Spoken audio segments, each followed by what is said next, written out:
و بگرتنی دوزامه چارەسەر نابێ دوزامه چارەسەر دەبێ بدان و سندنێ لی روشاوای کردستان و لسر دریجاهی دیروکه و گلی کرد هردم داخوازا مافین خواهی نروا و بروانی دبردوزا خوده دکن مین خباتکار کرد اسماعیل عمر که یک جکسایتین به هلوستین خواهی نشتیمانی نافدار بو.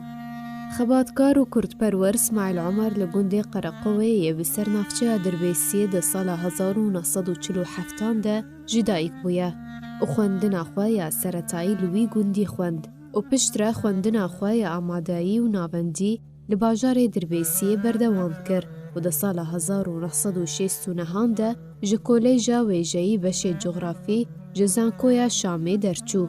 خباتکار کرد اسماعیل عمر ده سال 1990 ده لگل هوالین خواه پارتیا الوحده یا دموقراتا کرد لسوریه یکیتی دا مزراندن و بو سروکه وی پارتیه. هروها خباتکار و نشتیمان پروره کرد اسماعیل عمر به هلوستین خواهی نشتیمانی نافدار بو که کسک بویرک و دلپاقش بو و رولاوی ده تفگره کردی ده هبو و کاری بو پیوندین باش لگل آلین اپوزیسیون سوریه درست بکه. خباتکار کرد اسماعیل عمر ده 18 جوتمه 2010 ده لباجار قامشلو کوچاخواه داوی کر و لگوند قرقوه با مدبونا جماورک برفره بخاکه هات سپارتن. میدیا دورسن